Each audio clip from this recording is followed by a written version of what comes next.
All right, Keaton Wagler is who we're talking about next. I believe it's Wagler. It might be Wagler. Honestly, I apologize if I'm getting that wrong. I don't listen to these games with sound on, and I did not have enough time to really look that up. I'm guessing Wagler because I can't imagine he would want to go by Wagler. But Wagler, Wagner, maybe, anyways, that's probably something Coop will cut out, put at the end of the podcast. Wagler listed at 6'6", 180. Seems about 6'6", 180, maybe even smaller. He's very, very skinny. He's a February 3rd, 2007 birthday. He's 19 years old. He'll turn 20 about halfway, a little bit more halfway through his rookie season. His rookie season, I believe, will be his age 19 season, but he's close. He's kind of right by that cutoff of age 19 versus age 20 seasons. But, fairly young. This season at Illinois, he was like a 4-star recruit. He's from Shawnee, Kansas. And he played I don't have his high school or AAU stats because he played definitely not UIBL, definitely not 3SSB because they were not on Synergy. So small town, underrated kid, comes to Illinois, is their leading scorer, their leading shot taker, just kind of the most impactful guy on that team. He started 37 games, played 34 minutes a game, averaged 17.9 points on 44.5, 39.7, 79.6 shooting splits. Grabbed 5.1 rebounds, 4.2 assists to 1.8 turnovers, and then less than a steal a game, less than half a block per game. Some of these numbers are going to be just as worrying in a very similar way to someone like Darius Acuff, and there's going to be some that are really positive. There's advanced stats, 25.7 usage, again, for a young freshman is pretty good. 54.1 effective field goal rate, 59.6 true shooting. Neither of those numbers are great. Neither of them are horrible, just kind of 59.6 true shooting is pretty good, I should say. 54.1 effective field goal rate isn't elite. But again, he's a guard. It's not, neither of those numbers are really make or break. 6.7 offensive rebound rate, 10.0 defensive rebound rate. Again, none of those numbers are great. He did really play point guard. He wasn't the smallest guy. Kylan Boswell was, but he was really the point guard for this team. He brought the ball up almost always. He was doing all that type of stuff. So it's good that he was able to mix it up some and rebound. 23.2 assist rate to 12.5 turnover rate. That's a 2.4 assist to turnover. That is obviously worse numbers wise than someone like an Acuff. But I do think that's overall like a pretty good passing profile again for this kind of bigger, more prototypical modern NBA point guard bet. The worrying numbers, the 1.3 block rate, 1.7 steal rate, neither of those are very good. His athleticism is going to be the biggest concern. He dunked 0 times. The one missed dunk he had on the year was real rough, wide open, off a little crossover, no one in between him. He took off. I mean, listen, I don't mean to be this guy, but I'm pretty sure I could have made this dunk, and he misses it really bad. He's way short. But there's one athletic number that's really good. That's a 47.6% free throw rate. Which is kind of interesting. That's the highest of any of the guards we'll talk about today. Really, really high number. 57.5% on close twos is not very good. 34.8% on long twos, also not very good. But he only took 89 long twos. He was a very prolific off the dribble shooter, and almost all of them were threes. He took 219 total threes, shot almost 40%, 39.7. That's 10.7 3-point attempts per 100 possessions.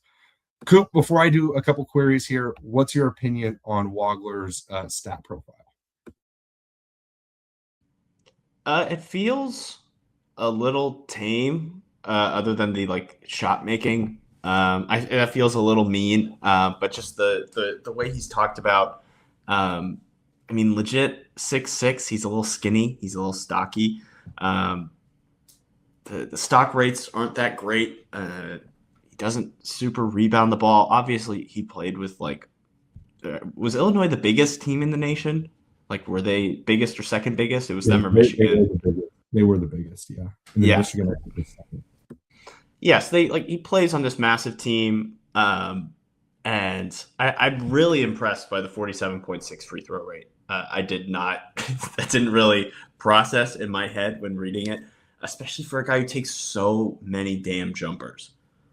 That high of a free throw rate for a guy whose whole sell is primarily unathletic 3-point shooter, really interesting. And I think hints at a little bit of the the ceiling there that we'll get to talking about as we get further into his game.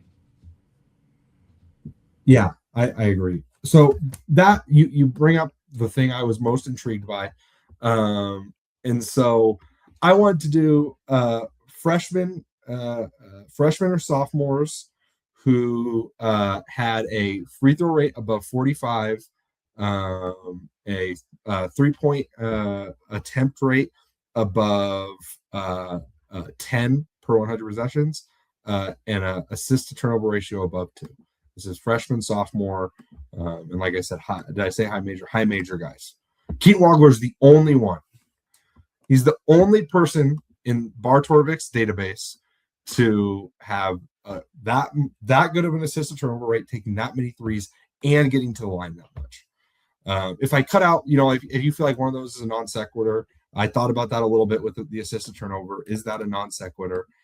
It gets a little bit bigger. There's a couple more recent guys, a Juke Harris this year, Jacoby Walter from a few years ago, and then Nick Stauskas did that his sophomore year. Eric Gordon is a fun name, but the other ones are all like really small guards. So even if you cut out the assist to turnover, which I did to kind of make it more of like a point guard list, it's still fairly limited. Not a lot of guys take this many threes and get to the line this much. Now, again, he was not an elite finisher, but it's a really interesting package to put together of someone who is able to both be a threat as a driver, at least enough of a threat as a driver to either draw help or take contact and get to the line, and also makes and takes this many threes. It's just a rare combination. Now, I have a bad one too. I think it'd only be fair. Top 20 picks who had steal and block rates below 2 and less than 1 dunk. It's a very small list. I'm only going to do this again for people in they did this the year they got drafted. Kasparis Yakachonis, and that's it. That's the only one. Now, if you expand it a little bit, Trey Mann and Davion Mitchell did this as freshmen. Doug McDermott did this as a sophomore, and Kendall Marshall did this as a sophomore. Kendall Marshall, this was his draft year. So Kendall Marshall and Kasparis Yakachonis are the only two who have done it. Now, somewhat notoriously, I was very high on Kasparis Yakachonis last year, and I still believe in that. I still think now maybe I probably should not have had him above Dylan Harper. As I've gone back and thought about it, that was probably silly of me. But you know what? You live and you learn, and sometimes you got to stick with what you've done. This Coop, I'm going to be honest with you, this is going to be another Illinois 6'5" point guard guy that I really like. Keaton is even more of a point guard than someone like Yakachonis was. But I think my sell for Wagler is this is a really hand in glove fit as like just this is what a modern point guard looks like. He's big, he's long, like I think maybe even really long. Like I think he's probably a real 6'5", 6'6", with probably a +3 or 4 wingspan. Like he looks really, really long to me. He is, even though he's really skinny, he seeks contact. He's not contact averse.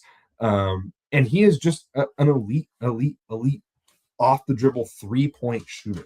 For some numbers on that, this season, and again, these are all, I don't have his AAU or high school numbers, but he was the 89th percentile on 146 off the dribble jumpers, 53.8% effective field goal rate, because they were almost all threes, plus 0.25 synergy shot making. One of the better numbers in college basketball this year. He's so funky in his movement patterns that he is just like an elite space creator. That's his superpower. His number one skill is he creates a crazy amount of space. He has this loopy kind of flowy handle, but he can vary the pace and the speed of it. He can, he doesn't predetermine his moves at all. He's just very slinky, kind of going through his attacks. There's some things I don't love about his handle. He's way too reliant on his live dribble spin. I get so tired of that shit, like where he's always trying to feel contact and then spin with the ball staying in his right hand, and then having to pound and bring his left hand to it. It just drives me crazy. But he is somewhat effective. That got him a lot of fouls. But he creates so much space, and he has good enough touch to just make a lot of those shots. But he's basically, truthfully, like it's not like they're contested shots. Like he's creating wide open threes. He kills switches. If teams want to switch their bigs, he just murders them. He killed a Daimara. He killed my guy Oscar Clough. He killed any big that tried to switch on to him. He killed. And then when teams would try to do other things like trapping or hedging, well, he might not have always killed them for buckets. He was just really good and efficient in his decision making. Like again, he's not, and we'll talk about this, he's not some crazy elite passer, but he's a very solid, simple one who just kind of makes the right play. Like what I like the most about Wagler is as I was watching, it was just like, he just kind of makes winning plays. And so the last thing I'll say before I give the floor to Coop a little bit is I did a little bit of a nerd thing where I wanted to look at, okay, how many freshmen have been the best player on a Final Four team? And I specifically did leading scorer, but then I have some notes for guys who, if anyone was like, oh, well, he was the best player, I brought him up still. Cooper Flagg, most recent, fairly obvious, made the championship game. Paolo Banchero did this in 2022. Some people might say a yikes, but Paolo Banchero, very good college player. Jalen Suggs was not the leading scorer on 2021's Gonzaga team, but some people might say he's the best player, then so be it. I disagree with that, but he did make the big shot. In 2014, Julius Randle did this, and so did James Young. Julius Randle was the leading scorer, but James Young, also a good player. Now, they were an eighth seed. That Kentucky team was an eighth seed. The thing that's a little bit more impressive to me about Wagler is that he was on just a really good team all year as the leading scorer. 2012, Anthony Davis was the leading scorer. Michael Kidd-Gilchrist also really good on that team. In 2008, Derrick Rose was not the leading scorer, but if you want to say he was the best player on that team, I'd forgive you. Kevin Love also did in 2008. 2007, Greg Oden. 2004, Luol Deng was not the leading scorer. JJ Redick was, but if you want to say he was the best player, then fine. And in 2003, Carmelo Anthony. Now, I don't think this is like crazy meaningful. We've talked a ton about how the statistical significance of the NCAA tournament is very up and down. This Illinois team was like a really well-built, well-constructed team. They could play a lot of 5-out around Andrei Stojakovic's driving, and even Stojakovic, like, even though his jumper looks really weird and it didn't go in that much, like, was at least enough of a threat to make one that if you left him completely wide open, he would make like one every 3 shots, and it's enough for college basketball. So like, it was a well-constructed team. I don't want to take that away. There are plenty of guys who maybe could have been good enough to make a Final Four team in Wagler's place, you could argue. But I did think it was interesting that not a lot of players have done that. And he did it as a 4-star, not very well-known player from Shawnee, Kansas. So, Coop, just tell me a little bit. What are your thoughts on Wagler, specifically his like offensive game, and your kind of feel for how he goes about getting his buckets, and do you agree that he's a point guard? I think he is in some ways. I think the modern point guard is a really interesting thing to say, because he's also kind of this combination of like, I think back to a guy like Landry Shamet, who he compares really strongly to on Bar Torvik. I think kind of theoretically, as a Con Knipple kind of guy, where it's like he's not really a guard size. He's doing a lot of your playmaking. He can handle the ball. He can make a lot of like really connective passes in like a really strong way. It's just really. I'm gonna wait for Bryce to get back from the bathroom to say this point. I'm back. You're back. I just want to say I have never seen such an elite shooter depend so much on mismatch hunting. Like it is ridiculous, dude. It's great. It's good stuff. He does really well, and I love how he punishes like every little mistake that you're gonna make. That's kind of, I brought up a guy like Khan. That's kind of the thing that makes me like my brain put them together. It's just like these are guys who you cannot make a mistake around them or they will punish you. But like, dude, he farmed like half of his points in the Purdue game where he went bananas against Oscar Clough, like at the 3-point line. It was so lazy. Purdue was the laziest defense I've seen from like a D1 team that's supposed to be good in a long time. It's like, oh, I've got Trey Kaufman-Renn on me. Dude, get the fuck out of here.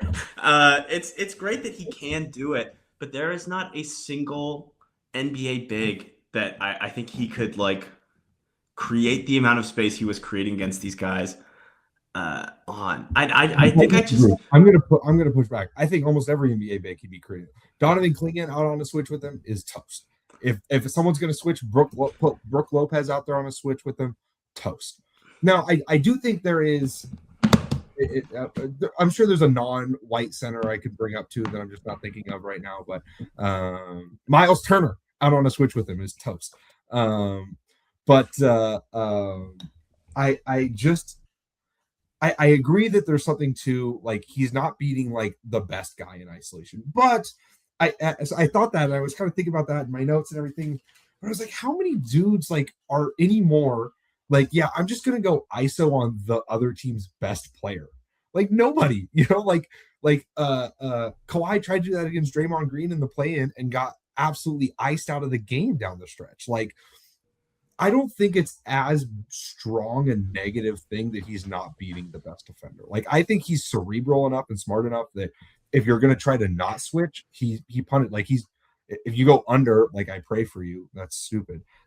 If you hedge, he's patient enough and he does well enough to get out of the hedge. There's definitely some concern in that like his center of gravity is so high, and like sometimes he just got really bothered by like a small guard just like bumping like a small stronger like I think it was Emmanuel Sharp one time just like bumped him below his hips and he literally just fell over and lost the ball. There was a kid from Iowa that did that too. Like, but in general, I thought he was really patient. He had really good command as a ball handler, really good overall command of the offense. I do think there's some concerns with like the shot making. Like, he's not really a super comfortable pull-up shooter. He can make them, but what he really wants to do is step back, or he wants to do his like. He loves like especially against closeouts, doing his quick put the ball down with his right and then sweep it back up into his left, just enough to get you leaning, and then he'll pull up and make it. And that stuff is good. I like the lack of mid-range game is concerning in some ways, and that I actually don't think he has great touch. As much of like some of the shots he hits, you're like that has to be touch based. I don't think it is. I think he has really bad touch around the rim. But like he doesn't really have like floater touch. He doesn't have the Darius Acuff like I'm just gonna make like a crazy tough shot off like weird balance. He's just an elite space creator, and he does it against wings. Small guards. I think he's going to be able to consistently get a shot off against. My biggest concern, more than anything, is he only took. I can't tell if I wrote 48 or 98. Let me check. He only took 98 catch and shoot shots on the year. He has to up that volume. He has to. He has to be someone who's coming off screens, making shots, who doesn't have to take dribbles to get his shot off. And again, some of that is like a lack of touch. Like, a lot of the best off the dribble shooters in the NBA took way more catch and shoot shots in college. But I do think that his form is conducive enough to like some off-ball shooting, even if he's not this like sprint into it weird base shot maker. He does kind of have more of like a Curry-esque form where it's kind of this it's almost more like a one motion. Sometimes it's more of like a 1.5. He really varies. His footwork is super varied. What he wants to do is this staggered stance where his left foot is behind his right foot. And then he almost does the KD, like the ball comes to this side of his face, but he literally pulls it back under his chin and gets his arm to like this really acute angle where he's then trebucheting it out. And it's not super common, but I think it's fairly conducive to success for him. And so I just think there's like a real star guard in here. I'd also throw out that I think the passing is pretty good. Not elite. He's not particularly manipulative, but he sees the whole floor. In contrast to someone like an Acuff, who never ever threw kickouts unless he absolutely had to. he sees the whole floor. Every once in a while, he'll throw something really nasty. Like he has a few cross court skips where he's driving left and then throws the ball across his body with his left hand to the corner. There was one really nice one in the tournament against I don't know how to say, or it was to what's his name, Humanicris or whatever, that big kid that came off the bench for him, and I was like, oh man. And there's a few of those on film, like again, not like some elite manipulative passer, but I just think he's really smart. Like I just think his feel is super high. And he's like you said, his ability to punish teams for the littlest mistakes is super impressive. There are a lot of his drives where I'm like, there's no chance he gets anything good out of this. And he just kind of finds a way. He knifes his way in, or he does like this weird slow step and gets fouled. There's some concerns here, but I think I buy some of the star sell here. But how does all that hit you, Coop?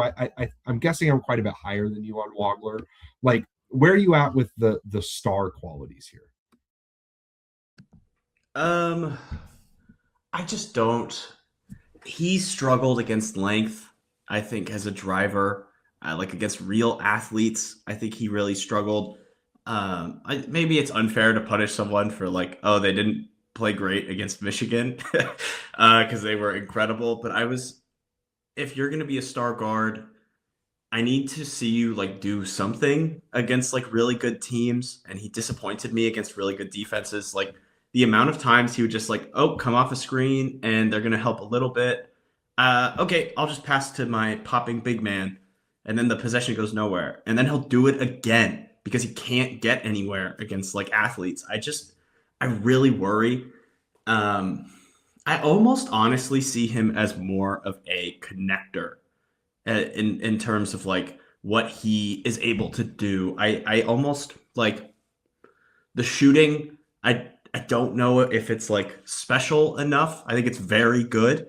Is he like hitting special levels as a shooter? He's not the most versatile. We didn't see a lot of like off motion stuff. The stuff that I really thought was special is it's like, okay, I'm going to make the pass and then I'm going to dive and then I'm going to get the ball right back and then I'm going to know exactly how the defense, like he just reacts so quickly and makes quick, decisive decisions. He is just really, really good at that.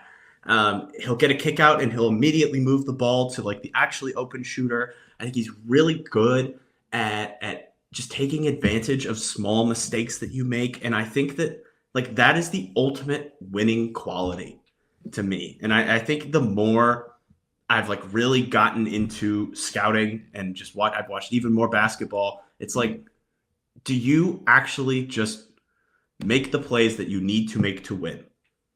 Yes or no? And he does. Like even my biggest thing is it's like, oh, he's like taking advantage of shitty bigs off the dribble. You're doing what you got to do to win. A bucket's a bucket, dude. Like he just wins. And at some point, a lot of the small stuff falls into place if you know how to play basketball. Yeah, I mean, I would say even the winning stuff trends, like he's not a great defender. In fact, he's probably a bad defender who will be a bad defender. He really can't move laterally at all. Horrendous lateral athlete. But he tries and he's in the right place sometimes. And or not sometimes, almost all the time. He's like trying, makes his rotations. He had a few like really good low man rotations where he like made Kingston Fleming missed a layup. Now Kingston Fleming's not exactly a great layup finisher, but still like I'll take little things like that as like floor raising skills, right? The biggest concern for him as a star is the finishing. Now, I do think that he is a better advantage creator than you would think because you kind of have to press up on him. He's a good enough off the dribble shooter that you have to press up on him. You have to try and take his space. But he has a good first step. Like I think the first step is good.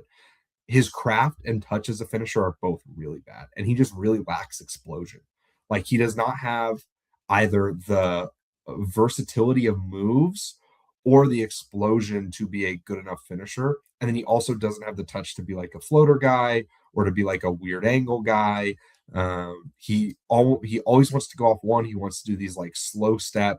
He every once in a while like he'll flash some really nice layups, like some Euro steps, some like slow step into someone off the glass type of thing. Like, he could really use with watching as much Ty Jerome as humanly possible.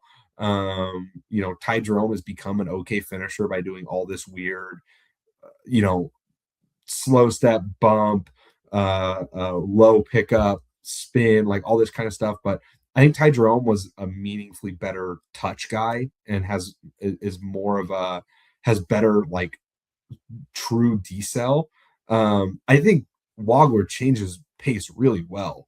And every once in a while, like he'll put together a combo of moves that's just like really, mind boggling, like this, like, hezzy cross into a tween, and then, as someone moves to cut it off, he'll go back to that left hand or whatever. Like, there's all these kind of nice things, and I love how smooth and reactive the handle is. I think overall he's just a really reactive player. While still he'll still have like what I'm trying to do is go to the rim, or what I'm trying to do is create this step back. But he's not so predeterminative that he's just going to hit a move and then it gets like, I mean, there's so few possessions of him. If you watch, I watched all his out the dribble threes, all his out the dribble shots, excuse me. There's very few where you're like, oh man, he was really forced into that. Like, no, that was just the right play to make with the level of shot maker he is. Like, all that stuff I think is really good, but the finishing is a concern. I don't know if he's ever going to be a good finisher in the NBA. And the lack of mid-range game compounds that. Again, like without having great touch, he doesn't have the type of form where he's just going to like elevate over someone for a shot. He doesn't have like his little post fade game. Like, Acuff is a much better mid-range scorer because he gets up way more on his jump shots at the elbows. He can make his shots off negative leans way better. In a way Wagler can't. Wagler is kind of all forward momentum. He's this, like I said, kind of this true one motion shot. Even though it almost doesn't look like a one motion because his arms are so goddamn long. But it is a one motion, and the ball flows up at one time without a pause. And again, I think some of it too is like sometimes when guys do this with their elbow, it looks like a two motion because lots of guys go here. Like that's what Kingston Fleming's isn't quite a two motion, but is a little bit more ball gets to here and then out. But he doesn't. His elbow stays locked as the ball moves up, which, like I said, is kind of KD-esque. But anyways, he's not really going to have a mid-range game in my opinion. He's pretty good at using his off arm. He's got to use that more until the NBA changes the rule eventually, because I'm sure they will, with everyone just barreling through guys with their forearm out now. But, for what it's worth right now, he's good at that, and he does it without pushing off and all that stuff. Like, he's really crafty. He's really smart. The athleticism is a huge concern. There's only so many guys in the NBA that are this level of bad athlete. I think there's some, and I think they are they can be effective guys, and I think he can kind of fill that role. Like, I don't think he's a meaningfully worse true athlete than like a Luka Doncic, but he doesn't have quite that level of decel. He's not quite that strong, right? So can he add either of those things? I don't know. Like, again, I'm not sure he's like a true like top end superstar, but I like the median outcomes for him quite a bit better than someone like an Acuff, who it's like, yeah, you can maybe squint and see the star, but all that space in between star and like okay sixth man is really dicey. Like, even the type of sixth man they would be, even if Wagler and Acuff are both six men, the six men that I think of most when I think of Wagler, it's like Jordan Clarkson and like maybe even like an Eric Gordon. Obviously, he's not quite the athlete that Eric Gordon was, but these like bigger shot making guys who are super crafty and at points in their career have gotten to be better defensively. I think there's probably there's a real chance that he actually could be an okay defender in the league, because I think the biggest problem with him not being able to move laterally is just he doesn't have to do it. Like, he's never had to do it. Like, he's active and engaged enough. Like, he sits in a stance. But I don't know. That's a lot of rambling for me. I feel like I've been kind of rambling here. Coop, do you want to bring us home a little bit? Where are you at with Wagler overall?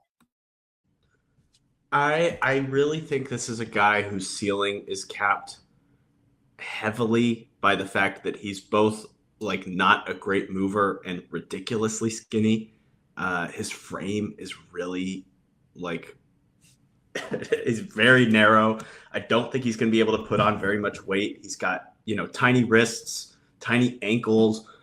He's closer to like a Corey Brewer than even like an A cuff. He's just like really, really small in that way. And I think with his length, he can make up for that. But I do really worry that the NBA is like, not phasing out these really skinny guys, but strength-based advantage creation is such a premium. If he gets thrown on a switch with like a Jalen Brunson or even like a Jared McCain, like I think McCain could go right through that guy.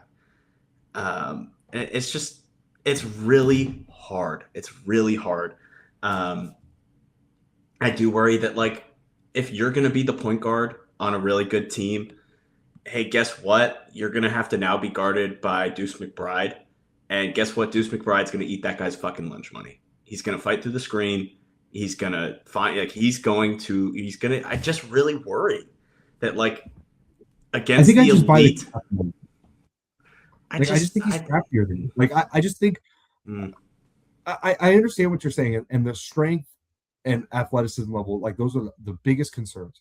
But I just think he's more smooth and comfortable with the ball. His command and his pace and his patience are just good enough that even the best NBA defenders, I think, he'll have options against. And again, I'm not saying he's going to be like Shea. Like, I don't think he's probably not that level of star. Now, I don't think a lot of people saw Shea coming to be the level of star he is. I go back to read any drafts. Was anyone arguing for him to be number 1 or 2 overall in the draft with Luka Doncic? No, like, people are full of shit if they're saying that. Like, he had a weird, freshman season where he wasn't statistically very impactful. He was like a mid-tier recruit, like all this stuff. But I do think that Wagler, like his craft and his pace is good enough that it can overcome a lot of those athletic concerns. He doesn't just like get stripped, even though the smaller guy, like he'll fall over and he gets bumped off his path way too easy right now. But it's not like they're just like ripping the ball from. Like he has it on a string. Like he's patient enough. He sets up his screens well. There's something nice to be said for he played in like this 5-out spacing at times, right? Which is nice. I would have loved to see him with like a real hard screening roll man every once in a while. Like, Murkovic is a really good screener and he's an effective pop guy, like really good player. I think he's probably an NBA player, even if he's not leaving this year. But him in the league with like an Ivica Zubac type guy, like I just think it's probably going to be really hard for little guards to get through those screens and really bother him. And if they hit it and there's a guard coming up, like he's shown to me the propensity to either throw it to the roll or throw it to the tag guy or just take that little sidestep, pull up and knock it down. Like I just think there's more. Like the star stuff is easier for me to see with him than I think it is for you. Like the strengths outweigh the concerns for me personally. I think I will believe it when I see it with a guy like that. I just what star in the league right now is as skinny as he is? Yeah, I mean none right now. I mean, I would say that Shea was probably a similar level of skinny at the same time. I think, but Shea's also like a world beater athlete in every other way, right? Yeah, like he's definitely a better decel athlete for sure. Not necessarily like an insanely better vertical athlete, like definitely a better vertical athlete, but no, but like Shea's a guy with like bend, and he can like he's so much shiftier. You talked about Wagler a bit as like he's got some like to me he's got more funk. But I just don't see so much of like the elite bend that so many of these great driving guards have. He doesn't like he uses screens well and he has good screeners on his team, but he's not like getting right up on them every single time and then like bending around and creating the ideal angle. He's just like kind of coming off of it. Like he doesn't have all these like micro skills to me to like make up for these things. And maybe he gets them because he's high feel. He knows how to play basketball, and I can, guys like him who just like want to win and do win, like they tend to just develop better than a lot of these other guys. But there's too many questions for me at the moment to see a star level outcome. I think he's like a really good starter, But I think the second you start seeing him go from third or fourth best offensive player on the floor to second, like if he goes from I'm getting guarded by, uh, I'm getting guarded by Reed Shepard to I'm getting guarded by Amin Thompson. I think it's going to be a really tough transition. Interesting. Do you feel like he is meaningfully skinnier or less bendy than LaMelo Ball or Austin Reeves? Like Then those LaMelo, guys? Like yeah, you think he has way less bend than those guys? I think LaMelo gets low, dude. LaMelo's like, and No, he's I don't know. shiftier, and he's I LaMelo's disagree. I disagree. longer. I disagree that he should. Lamelo is bigger. He's just a taller human. I disagree that he's was meaningfully shiftier than Wagler at the same time. The other like Lamelo's big strength was like his transition play, and Wagler didn't do any of that. Like he had to put up all his stats in half court offense. Now, some of that he didn't push was that Illinois or was that him? I'm not sure. Jonas also was not like a high level transition player or anything. Like that concerns me. But I think like if you're saying like I think some of the more median outcomes are like again, like I think Austin Reeves, very real comp. Nikhil Alexander Walker comes to mind some. I can bring up the name Keontae George again. I think he's way shiftier than Keontae was. A Tyler Hero type. Like if he's that level of guy, like if I'm like that's like those are like the 85th to 90th level outcome, or excuse me, I'm saying that wrong. If those are like the 85th to like 60th level outcome, somewhere in there, like still high end but not the highest end, like that's a player that I'm drafting top 5 comfortably in my opinion. And so as I think about where I have him, he's a top 5 guy for me in this class, and he would be a top 5 guy in most classes, I think. I'm trying to debate if I like him better than AJ Nabasa, truthfully. So I'll get hot. I think AJ is more likely to be a star. I think AJ has more outcomes where he is not helping you win basketball games. I think Wagler has less of a chance to be that high level star, but I think he would be both a more valuable type of high level star, and the outcomes where he's not a star are more valuable than the AJ outcomes where he's not a star. So those guys are really close. I kind of lean Wagler, truthfully. I know that sounds crazy to some, but I just really liked his game. I just think he's a winning basketball player who also has the traits that I'm like he could be a star. I think he's super fucking smart. He has one or two special skills with the space creation and some of the outside shot making. And there's holes. There definitely are. That's why he's not in the Peterson Boozer camp for me. Like those guys are much more, sure swing type stars. Like if the skills hit in the way I think they will, like I think they're just better. But if we look back in 10 to 15 years and Wagler's the best player in this class, I won't be entirely shocked.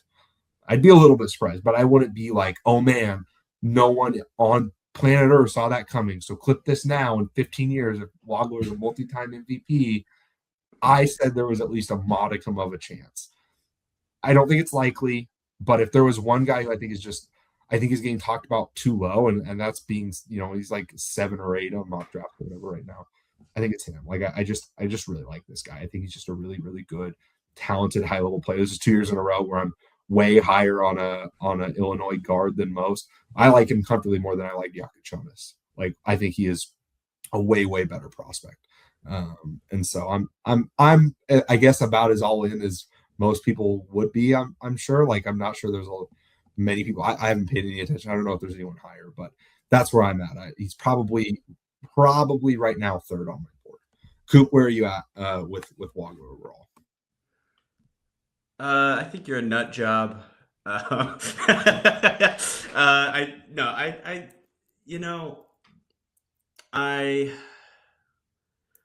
just really struggle because to me, like every single NBA superstar is an elite athlete in one way or another. You even think about a guy like Jokic,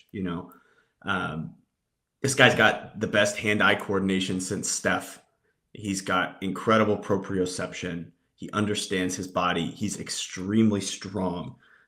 He's got really quick reaction time. Like they have these physical traits that allow them to